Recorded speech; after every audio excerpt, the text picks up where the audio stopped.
तो दोस्तों आप सभी लोग का स्वागत है आपके मिशन करियर अकेडमी। तो आज हम आज का करंट अफेयर 2025 के साथ हैं और आज का हमारा प्रैक्टिस सेट नंबर 15 होने जा रहा है। और आपको बताते चले कि हम 2025 का करंट अफेयर क्यों करवाएं, क्योंकि जो 2026 में एग्जाम हुए हैं, ग्रुप डी के देख लीजिए, टेक्नीशियन का देख लीजिए, यूपीएसआई के भी एक आध दो प्रश्न बने थे इससे, यानी कि 2025 के करंट अफेयर से। तो देखिए जो यूपी पुलिस आने वाला है 2025 का, उसमें करंट अफेयर 2025 के आने के चांस बहुत अधिक है 2026 में। और एसएससी जीडी के भी, ठीक है, दिल्ली पुलिस में भी 2025 का ही करंट अफेयर पूछा था, ठीक है। तो एसएससी जीडी के लिए इंपॉर्टेंट है, बाकी सभी SSC bank, railway, state exam, teaching exam सभी के लिए बहुत ही काफी हेल्पफुल साबित होने वाला है। और देखिए ये सभी प्रश्न हमारी एडुटेरिया करंट अफेयर बुक से लिए गए हैं। चलिए क्वेश्चन की तरफ हम आगे बढ़ते हैं। देखिए पहला हमारा क्वेश्चन है कि प्रोजेक्ट स्ट्रॉबेरी का संबंध किससे है? ध्यान रखिएगा इसका संबंध ओपन एआई की एक गुप्त परियोजना से संबंधित है, तो ऑप्शन नंबर बी करेक्ट हो जाएगा। ओके, नेक्स्ट क्वेश्चन है कि हाल ही में किस राज्य में शांति समझौते के कारण 10 लाख लोग हथियार छोड़कर मुख्य धारा में शामिल हो गए? ध्यान रखिएगा मणिपुर के राज्य के लोग, ठीक है। नेक्स्ट है कि सुप्रीम कोर्ट के नए झंडे और लोगों से संबंधित निम्न कथनों पर विचार कीजिए, ठीक है। देखिए इसमें कौन सा कथन सही है, तो इनमें से क्या है, सभी हमारे सही हैं। यानी कि राष्ट्रपति द्रौपदी मुर्मू ने सर्वोच्च न्यायालय में 75वें वर्ष के उपलक्ष्य में नए ध्वज और राष्ट्रीय प्रतीक का अनावरण किया, ये भी सही है। नेक्स्ट है कि इस ध्वज में अशोक चक्र सर्वोच्च न्यायालय की एक भव्य इमारत और संविधान की एक पुस्तक अंकित है, ये भी सही है। और अशोक चक्र धम्मचक्र या कानून पहिया दर्शाता है, ठीक। तो ये सभी क्या है, करेक्ट हो जाएंगे। नेक्स्ट है कि सेमीकॉन इंडिया 2024 सम्मेलन कहाँ आयोजित किया गया है? तो ध्यान रखिएगा सेमीकॉन इंडिया 2024 का आयोजन कहाँ पर किया गया है? तो नोएडा में किया गया है, ठीक है। तो ऑप्शन बी करेक्ट हो जाएगा। नेक्स्ट क्वेश्चन लिख लेते हैं। देखिए अगला क्वेश्चन क्या है, देखिए अगला क्वेश्चन यह है कि द ऑर्डर ऑफ एक्सीलेंस, ठीक है, किस देश का सर्वोच्च नागरिक पुरस्कार है जो मोदी जी को दिया गया है, यानी कि प्रधानमंत्री नरेंद्र मोदी को दिया गया है? The order of excellence. तो देख लीजिए करेक्ट आंसर इसमें क्या हो जाएगा, तो ये ध्यान रखिएगा ये गुयाना का क्या है, सर्वोच्च सम्मान है जो प्रधानमंत्री नरेंद्र मोदी को इसे सम्मानित किया गया है। नेक्स्ट है केंद्रीय मत्स्य पालन और डेयरी मंत्री राजीव रंजन सिंह ने आईसीएआर केंद्रीय मीठा जलीय कृषि संस्थान के किस मोबाइल ऐप को लॉन्च किया है? तो ध्यान रखिएगा उनके द्वारा रंगीन मछली का शुभारंभ किया गया, ठीक है। नेक्स्ट स्वच्छ वायु सर्वेक्षण पुरस्कार 2024 10 लाख आबादी में से कौन शीर्ष स्थान पर शहर रहा है? तो ध्यान रखिएगा शीर्ष स्थान पर सूरत शहर रहा है इसमें, ठीक है। नेक्स्ट है कौन सा बंदरगाह देश का सबसे बड़ा कंटेनर बंदरगाह होगा? तो कंटेनर बंदरगाह की बात करें तो बाधव वन बंदरगाह होगा, ठीक है। आइए अगले प्रश्न की तरफ बढ़ते हैं। नेक्स्ट क्वेश्चन है हाल ही में केंद्र सरकार ने सिंगापुर एयरलाइन को किस कंपनी के साथ विलय होने के लिए प्रत्यक्ष विदेशी निवेश को मंजूरी दी है? तो विस्तार एयरलाइन के साथ। नेक्स्ट है डीआरडीओ द्वारा सफलतापूर्वक प्रक्षेपित अग्नि 4 मिसाइल से संबंधित कथनों पर क्या करना है, विचार करना है। तो इनमें से कोई भी हमारा सही नहीं होगा। नेक्स्ट क्वेश्चन है कि नेशनल वन हेल्थ मिशन के तहत महामारी की तैयारियों का आकलन करने के लिए राजस्थान किस जिले के विषाणु युद्ध अभ्यास आयोजित किया गया है? ध्यान रखिएगा करेक्ट आंसर अजमेर हो जाएगा। ओके, नेक्स्ट है अल नजा संयुक्त सैन्य अभ्यास के 5वें संस्करण का आयोजन भारत और किस देश के बीच संपन्न हुआ है? तो अल नजा संयुक्त अभ्यास ये 5वां संस्करण रहा है, ये भारत और ध्यान रखिएगा किस देश के बीच पूछ रहा है, तो ओमान देश के बीच हुआ है, ठीक है। अल नजा संयुक्त अभियान। नेक्स्ट भारत की कौन सी कंपनी 10 लाख करोड़ रुपए का राजस्व हासिल करने वाली भारत की पहली कंपनी बन गई है? तो ये रिलायंस इंडस्ट्रीज बन गई है, ठीक है, ध्यान रखिएगा। नेक्स्ट क्वेश्चन है भारत का पहला संयुक्त कमांडर सम्मेलन कहाँ आयोजित किया गया? तो भारत का पहला संयुक्त कमांडर का आयोजन ध्यान रखिएगा ये हमारे लखनऊ में आयोजित किया गया। ओके, ऑप्शन एक करेक्ट हो जाएगा। नेक्स्ट सितंबर 2024 में प्रधानमंत्री नरेंद्र मोदी किस देश का दौरा करने वाले भारत के पहले प्रधानमंत्री बन गए? ध्यान रखिएगा भारत के पहले प्रधानमंत्री जो बने हैं ये किस देश का पहली बार दौरा किए, तभी तो भारत के पहले प्रधानमंत्री बने हैं, ठीक है। ध्यान रखिएगा ब्रुनई, ठीक है। नेक्स्ट है कि अंतर्राष्ट्रीय और अंतर्राष्ट्रीय सौर संगठन से संबंधित निम्नलिखित कथनों पर क्या करना है, तो विचार करना है। ध्यान दीजिएगा इसमें इनमें से सभी हो जाएगा। यानी कि अंतर्राष्ट्रीय सौर गठबंधन की स्थापना 2015 पेरिस में आयोजित की गई थी, जो COP 21 के दौरान हुई, और 100वां पूरे सदस्य पराग्वे बना और 100वां पूरे सदस्य देश नेपाल बना है, ठीक है। नेक्स्ट है हाल ही में किस अफ्रीकी देश ने दुनिया का सबसे बड़ा हीरा 2492 कैरेट का खोजा गया? तो ध्यान रखिएगा 2092 कैरेट का खोजा गया, इसमें पूछा जा रहा है, ठीक है। देखिए करेक्ट आंसर हमारा क्या हो जाएगा, तो बोत्सवाना हो जाएगा, ठीक है। नेक्स्ट क्वेश्चन है कि टाइम्स मैगजीन द्वारा विश्व की सबसे अच्छी कंपनियों की 2024 की सूची में शीर्ष स्थान पर कौन रहा है? तो एप्पल रहा है, ठीक है, यानी कि एप्पल कंपनी। नेक्स्ट है अंतर्राष्ट्रीय साक्षरता दिवस कब मनाया जाता है? तो अंतर्राष्ट्रीय साक्षरता दिवस हम 8 सितंबर को मनाते हैं। नेक्स्ट अंतर्राष्ट्रीय हॉकी फेडरेशन का अध्यक्ष किसे चुना गया है? ध्यान रखिएगा इसका अध्यक्ष मोहम्मद तैयब इकराम को। नेक्स्ट है 18वां ग्रीष्मकालीन पैरालंपिक का आयोजन 2028 में किस शहर में किया जाएगा? तो इसका जो लॉस एंजल्स में किया जाएगा, ठीक है। नेक्स्ट है भारत के किस लेखक को अंग्रेजी भाषा में लिखी गई लघु कथा 9 थर्ड साड़ीज के लिए सिंगापुर साहित्य पुरस्कार मिला है? तो करेक्ट हो जाएगा इसमें ऑप्शन प्रशांति राम को, ठीक है।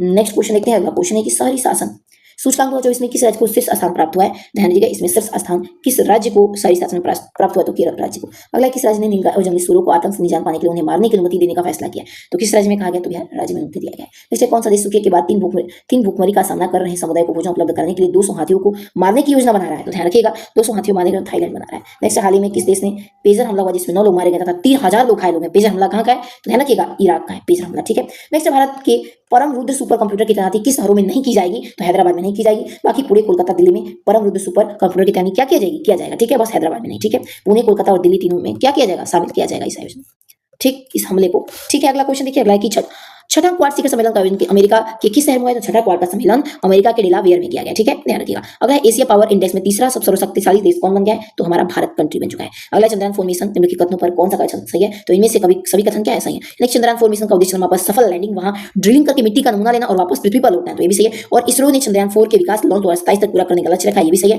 और भारत सरकार ने चंद्रयान 4 के मिशन के लिए 2104.06 करोड़ रुपए का राशि स्वीकृत किया, ये भी सही है। ओके, अगला क्वेश्चन है कि सर्वोच्च लेखा परीक्षा संस्थानों का एशियाई संगठन की 16वीं सभा के मेजबान और 2024-27 तक ASOSAI के अध्यक्ष के रूप में किसे चुना गया है? ध्यान रखिएगा, गिरीश चंद्र मुर्मू को। नेक्स्ट क्वेश्चन है कि बायोराइड योजना के संबंधित निम्नलिखित कथनों पर क्या करना है? तो विचार करना है, तो इनमें से कोई भी नहीं। ठीक है, नेक्स्ट क्वेश्चन देख लेते हैं। अगला क्वेश्चन क्या है?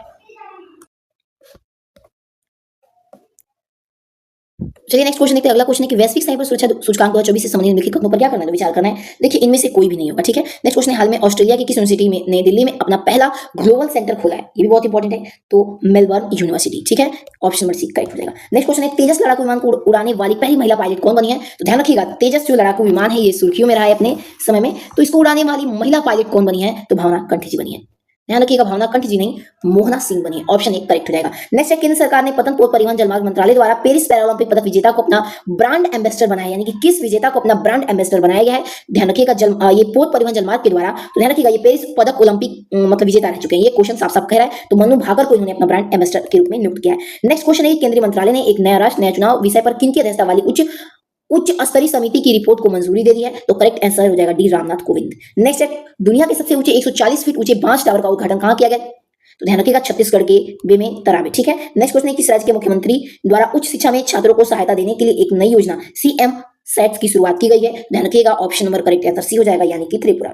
नेक्स्ट क्वेश्चन है कि केंद्रीय सड़क परिवहन तथा राज्य जलमार्ग मंत्री नितिन गडकरी द्वारा कहां ऑक्सीजन बर्ड पार्क का उद्घाटन किया गया? तो करेक्ट आंसर ए हो जाएगा, यानी कि नागपुर में। नेक्स्ट क्वेश्चन है अगला कि केंद्रीय सामाजिक न्याय तथा अधिकारिता मंत्रालय द्वारा जारी रिपोर्ट के अनुसूचित जनजाति जाति पर अत्याचार के दर्ज मामले में कौन सा राज्य शीर्ष स्थान पर रहा है? तो करेक्ट आंसर सी हो जाएगा, यानी कि उत्तर प्रदेश रहा है। नेक्स्ट, हाल ही में चर्चा मेरा मन कीड़िया समुदाय निम्नलिखित कथनों पर क्या करना है? तो विचार करना है। ध्यान रखिएगा, इसमें से करेक्ट आंसर हमारा कौन सा सही हो जाएगा? तो इनमें से कोई भी नहीं। ठीक है, नेक्स्ट क्वेश्चन है कि प्रधानमंत्री की आर्थिक सलाहकार परिषद की रिपोर्ट के अनुसार 2023-24 में देश की जीडीपी में किस राज्य का योगदान सर्वाधिक 13.3% रहा है? तो 13.3% महाराष्ट्र का जीडीपी रहा है, जीडीपी। ठीक है, नेक्स्ट क्वेश्चन है अगला, स्पेस एक्स द्वारा किस मिशन को लॉन्च किया गया जिसका उद्देश्य दुनिया का पहले निजी स्पेस वॉक करना है? तो ध्यान रखिएगा, पोलोरिक डॉट मिशन है, इसका काम है स्पेस वॉक करना, स्पेस में मतलब स्पेस वॉक से संबंधित है। नेक्स्ट, हाल ही में समलैंगिक विवाह को कानूनी मान्यता देने वाला प्रथम दक्षिण पूर्व एशियाई देश कौन बन गया है? तो थाईलैंड बन चुका है। नेक्स्ट है, बौद्धिक संपदा संगठन द्वारा जारी वैश्विक नवाचार सूचकांक 2024 में निम्नलिखित कथनों पर विचार करना है। तो इनमें से सभी क्या है? करेक्ट, यानी कि प्रथम स्विट्जरलैंड को प्राप्त हुआ है स्थान, भारत को 39वां और WIPO की स्थापना 1967 में हुई थी, जिसका मुख्यालय जिनेवा में है। ठीक है, नेक्स्ट क्वेश्चन है, विश्व पर्यटन दिवस कब मनाया जाता है? तो ध्यान रखिएगा, विश्व पर्यटन दिवस हम 27 सितंबर को मनाते हैं। नेक्स्ट क्वेश्चन है, किस पूर्ण निशानेबाजी को 4 वर्ष की अवधि के लिए एशियाई ओलंपिक परिषद का अध्यक्ष चुना गया है? तो ध्यान रखिएगा, करेक्ट आंसर सी हो जाएगा, यानी कि राजा रणधीर सिंह को। नेक्स्ट है, किस देश के आयोजित 45वें चेन्स ओलंपियाड के इतिहास में पहली बार भारत ने महिला तथा पुरुष दोनों श्रेणी में स्वर्ण पदक प्राप्त किया है? ध्यान रखिएगा, ये हंगरी हो जाएगा। ठीक है, नेक्स्ट क्वेश्चन है, किस अभिनेता को वर्ष 2022 के लिए Dada Saheb Phalke life time achievement पुरस्कार से सम्मानित किया गया है? तो 2022 के लिए ध्यान रखिएगा, मिथुन चक्रवर्ती को। ठीक है, ऑप्शन बी करेक्ट हो जाएगा। तो चलिए दोस्तों, मिलते हैं अगले वीडियो पसंद प्लीज अधिक से अधिक लाइक सब्सक्राइब जरूर करिएगा। तब तक के लिए आपका धन्यवाद, और चैनल पे ऐसे ही बनते रहिए ताकि अच्छे इंपॉर्टेंट वीडियो आते लाते रहेंगे। ठीक है, आपको भी पता चले कि 17 और 18 दो क्लास बस बचे हैं, उसके बाद हम यूपी पुलिस को टारगेट में लेते हुए चल रहे हैं, और एग्जामपुर के जो सर है विवेक सर, उनके द्वारा एक मतलब पेपर का सेट बनाया गया यूपी पुलिस के लिए। ध्यान रखिएगा, जो यूपीएसआई का पेपर भी हुआ है 14-15 को, बहुत अच्छे से उन्होंने उस क्वेश्चन को फंसाया भी है। यूपीएसआई का भी वो पेपर गेस्ट पेपर लाए थे, उससे अधिक से अधिक क्वेश्चन फंसे हैं, तो उनके द्वारा ही एक यूपी पुलिस का भी गेस्ट पेपर लाया गया, जिसको मैं हाल ही में अपने चैनल पर सॉल्व करवाने वाली हूँ। ठीक है, तो चलिए मिलते हैं अपने अगले वीडियो में। वीडियो पसंद है तो प्लीज लाइक सब्सक्राइब जरूर करिएगा। तब तक के लिए जय हिंद, जय भारत।